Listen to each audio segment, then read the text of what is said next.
When your legislators are corrupt, you should be worried. If your executive peopled by crooks, you should be afraid. Or when the judiciary stops being court of law, the people should be alarmed. To hear evidence that will suggest that the person who is sat in the highest office of the land is a career criminal. The point I'm raising is, when you have this much imputation of criminality, whether it is proven or not is another ball game entirely. In this particular case, it's a very short and very direct clause in the electoral law, which simply states, anyone who presents a forged certificate to INEC shall not be qualified to occupy office. Full stop. Good day, my name is Angelo. This is Nation's Voice Tower, your most preferred YouTube channel. How have we been? As for we over here, we've been doing just perfectly fine. I told you it was going to be crazy 72 hours for Bola Tinibu, and then he has been sparked up with fire. So unfortunate. I doubt if he's going to remain there within the next 9 months. Alright. Yes, well, depending on what the Supreme Court will say though. Now, straight from my update list, I have something to expose. Okay, very, very important. We need to work on this. All Nigerians, whether you're back at home, whether you're over in the diaspora here, you need to really, really work on this. Okay. Now, what am I trying to say? Bola Tinubu has a plan, a very, very, very strong master plan to counter Atiku Abubakar's press conference on his discoveries in the US, whether from Chicago State University or the discoveries from the Northern District Court of Illinois. All right. Now, I have told you that this Bola Tinubu tends to always show that he's smart. He likes to walk ahead. So you have to counter him, and his plans will be made known to us before we expose. Okay? So if he thinks he's very, very smart, his plans are always coming out before he even has them actualized. Okay? What am I trying to say? Bola Tinubu is planning as a sort of strong plan to destabilize Atiku's world press conference yesterday. He is planning to mobilize 100 people and above to discredit Atiku's press conference in various media houses. This is a very, very, very vast political, arbitrary, illicit dealing. Yes, this is a very, very strong bad habit, or a very, very bad plan, because this is one of the most dreaded, politically inclined, heinous activities that has ever happened in Nigeria. Okay, that means this man is having a very, very, very bitter plan that we cannot even fathom. Now listen. According to our source, Bola Tinubu has returned to those who he has abandoned over time. Now he has co-opted them to mobilize over 100 persons to flood different TV and radio stations to counter Atiku Abubakar's press conference. Atiku is expected, of course, not to be afraid after he exposed the dealings of the president, or the president-select, at the World Press Conference yesterday at the Shehu Yaradua Center, Abuja, and tendered the certified copy of the deposition at the U.S. District Court, Northern District Court of Illinois, where officials of the Chicago State University disowned the certificate tendered by Bola Tinubu to run for the presidential elections. Fearing for the damage the press conference will do, Tinibu has now mobilized his foot soldiers to immediately flood media houses with narratives to lie and deceive Nigerians. A woman known as Mariam Shetty, of course, the same Mariam Shetty who was disgraced and denied ministerial appointment, is one of the arrowheads to appear in the media to help Tinibu with lies. Yes, the same Mariam Shetty that was disqualified from ministerial position. Alright. So this particular secret has been made known, and we will see it happen very soon. Alright. And as it happens, don't panic. Don't be afraid. Don't be surprised, because we told you. So what we'll do is we'll work against it. Yes. The people of Nigeria, especially those back at home, have to organize, work on a protest or stage a protest, and a very peaceful one, media houses should be flooded, the internet should be flooded, social media platforms too should be flooded, because if you allow this to happen, he is going forth to claim that seat for the next 4 years. It is supposed to be unheard of. This is unheard of in the political system in Nigeria. Let us keep our fingers crossed. We don't want this to happen. This is very, very sad. Next on my list of updates, Dele Farotimi, human rights activist and former lawyer, has taken his stance on whether or not the judiciary, especially those at the Supreme Court, will be able to admit evidences, especially now that lots of evidences are out as regards the issue of forgery, identity theft, and perjury of Bola Ahmed Tinibu. He spoke bitterly. Of course, you know him very well. He speaks the truth. He spoke bitterly, and he actually brought out the truth that has been hidden for a very, very long while and long time now. Without much ado, please stay tuned for Dele Farotimi. Please, this interview is very touching and very exposing. Okay, stay tuned. Dr. Abati, when your legislators are corrupt, you should be worried. If your executive peopled by crooks, you should be afraid. But when the judiciary stops being court of law, the people should be alarmed. Nigerian courts over the past few years have shown very clearly that we have good reasons to be worried about the capacity to deliver justice or to give equity. However, I do know that within the inherent jurisdiction of that court, it has the powers, if it so desires and if it finds the will, to hear evidence that will suggest that the person who is sat in the highest office of the land is a career criminal. That is entirely up to the Supreme Court. It is up to the court to decide whether it is capable of saving what we have described variously as a democracy. What I have said is very simple. No, I'm sorry, Dr. Abati. I am sorry, Dr. Abati. Please rein in Mr. Azan. Rein him in. Rein him in. Rein him in. He had his say and I did not interrupt him. You had your time. He had his say and I did not interrupt him. Please rein him in. What I said is very clear. What I said is very clear. Don't interrupt him. Please wait.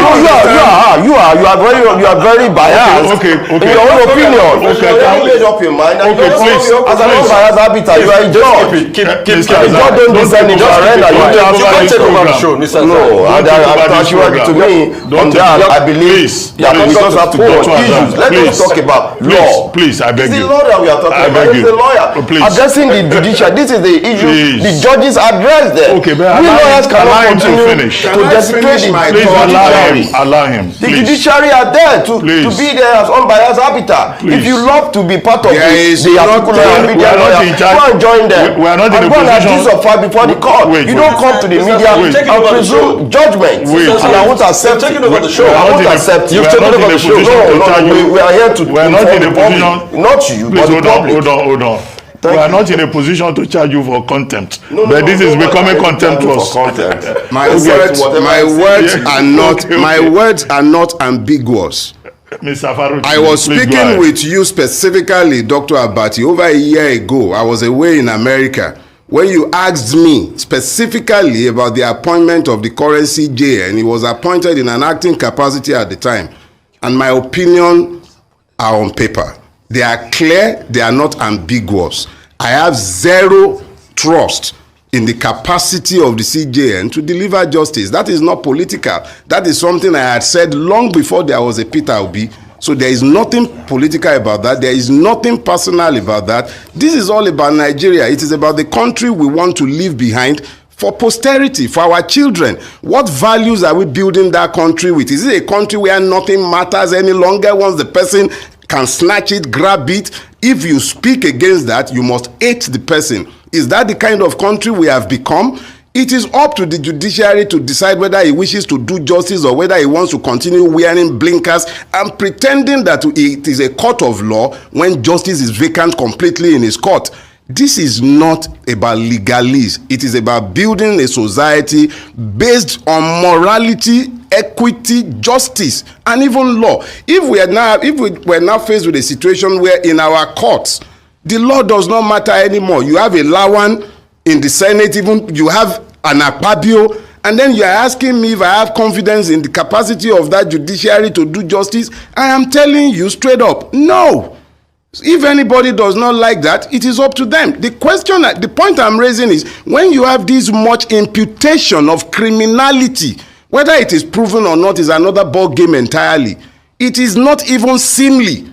Already all over the world, our reputations are in tatters simply because of the person who sits in the highest office in our land, and then we are being told it is wrong to ask questions. We must hate him if we are asking questions. I hate nobody. I hate their deeds. Okay, Dele Farotimi there, after all was said and done, he has let his secret, the secret of the Supreme Court known. He has exposed the judiciary. Of course, he was once part of them in the NBA, and he has stopped practicing because of the sort of injustice and the sort of impunity that takes place, that has equally, has equally contributed to denting the polity in Nigeria. All right, so we will always know that Dele Farotimi stands for truth and nothing but the truth. Okay, so for him to come out and speak like this, he should know that things are becoming unbecoming. All right, and we should always put our hands on deck to support people like this, because with them we can actually achieve our route to a new Nigeria. Finally, David Hundeyin, same investigative journalist who was given credit by Atiku Abubakar yesterday during the press conference, same David Hundeyin who has been very, very responsible for exposing lots of, illicit dealings and lots of hidden crimes by Asiwaju Bola Ahmed Tinibu. He has come on air to explain the reason why he called the Nigerian judiciary blockheads. Of course, he termed his own part of the statement as coming forth from after the Justice Samani Haruna led judiciary or led tribunal, ruled over lots of evidences that were provided during the proceedings and decided to subvert justice. Since then, he has always called them blockheads, and over time, he has not even reiterated his intentions to believe in the judiciary anyway. So, he is somebody who really needs to be proved wrong. He said, if you want to prove me wrong, then the Supreme Court should do the right thing. So, the Supreme Court, this is a massive call to you to prove David Hundeyin wrong for calling people blockheads. Credit to David Hundeyin. Kudos to David Hundeyin for doing all he has done within a short period of time. I hope he remains safe anywhere he is. Please stay tuned for the interview with David Hundeyin. Talking about the judicial system that we have in our country currently, I mean, in one of your tweets, you had described them as blockhead. I don't know why you said so. Yep. Oh, I know exactly why I said so, and I completely stand by it. However, as I said earlier, this is one of those rare instances where the law isn't really up for interpretation. It's a simple 2 + 2 = 4 kind of scenario. So unlike with the appeal court, where even though certain things appear to be very clear cut, and then there were technicalities that were used here and there, this particular thing wasn't submitted this way, so we're not going to consider it as part of the evidence, or we're going to interpret the law in a way that has never been interpreted before. In this particular case, it's a very short and very direct clause in the electoral law, which simply states, anyone who presents a forged certificate to INEC shall not be qualified to occupy office. Full stop. So the Supreme Court, or if the people on the Supreme Court panel, for whatever reason, decide that their desire to keep Bola Tinibu in office is more important than the most basic wording of the Nigerian Constitution, of Nigerian law, then we're going to be having a whole different other conversation, because that's not going to be a matter of technicality anymore. That's going to be a matter of the judges of the Supreme Court openly breaking the law and flouting the Constitution. We'll be having a completely different conversation in that case. But as long as they decide to maintain what I think is a base level of sensibleness, as long as they decide to prove me wrong about them being blockheads, then there is no way actually for this case to end up in a victory for Bola Tinibu. As far as I'm concerned, the most significant victory has actually been won. It was won yesterday when that deposition was taken. And anyone who reads the deposition will understand why I'm being so categorical about this. David Hude in there, very, very important journalist, very, very strong. I see him like somebody who is fearless, who stands for, you know, equity, justice, and straightforwardness, transparency, and somebody who is very courageous. Kudos to David Hude in there.